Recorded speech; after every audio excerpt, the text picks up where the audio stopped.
Welcome back. Today we're talking a topic that at first sounds absurd.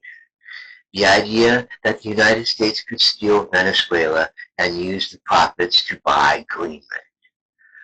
We'll unpack why that notion isn't just controversial, but it's deeply flawed in legal, economic, and ethical terms. The backdrop of this idea is very real. U.S. forces have recently seized Venezuelan oil tankers and blocked crude exports as part of pressure campaign against the Maduro government. Actions which Venezuela has denounced as piracy and theft. Can't say I blame them. Critics say these moves resemble 20th century resource grabs more than 21st century diplomacy. Again, I can't disagree. Meanwhile, renewed talks about acquiring Greenland, long dismissed by most international law experts, have resurfaced in U.S. political discourse. But Greenland isn't for sale, and most Greenlanders oppose any transfer of sovereignty. Well, except from Denmark to their own, but that's entirely another story. Denmark's legal framework forbids ceding the territory, and local sentiment strongly defends national self-determination. First, the idea of stealing oil violates international law. Sovereign nations have the right to control their own natural resources. Venezuelan oil belongs to the Venezuelan state, period.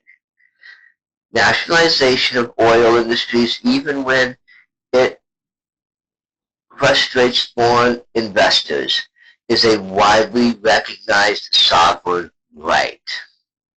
Using military forces or legal pretext to seize these assets undermines the UN Charter and decades the norms meant to prevent exactly this kind of power politics. Second, Greenland isn't an open real estate deal. It's part of the Kingdom of Denmark, and Greenland's own government has made it clear they don't want to be bought or ruled by another country, unless of course it's themselves. Polls consistently show a majority oppose any transfer of sovereignty. The notion that oil profits could somehow pay for Greenland ignores both international law and the fact that Greenland's political future is decided by its own people under agreed constitutional arrangements. Third, even if we set aside legality, the economics don't add up.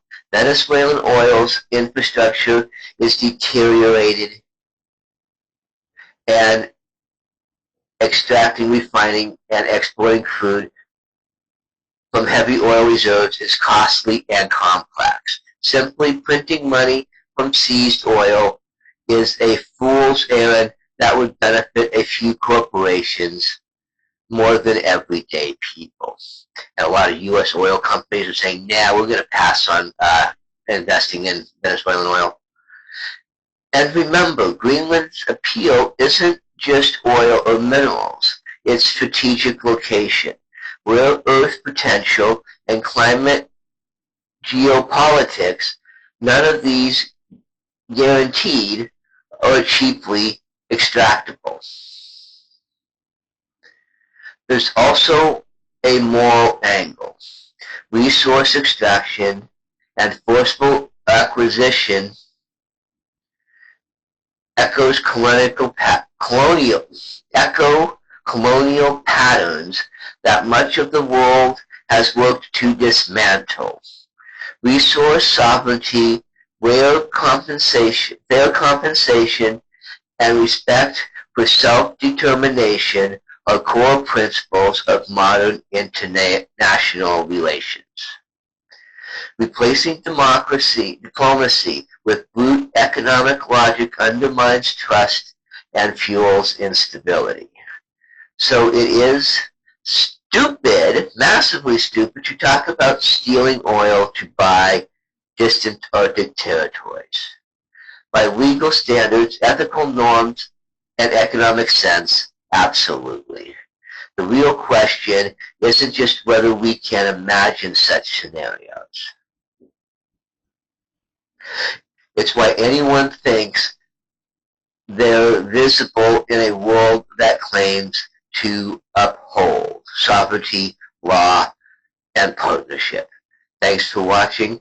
Leave me your thoughts in the poll below and tell us what you think about resource control and modern geopolitics. And remember, Scott for 2028.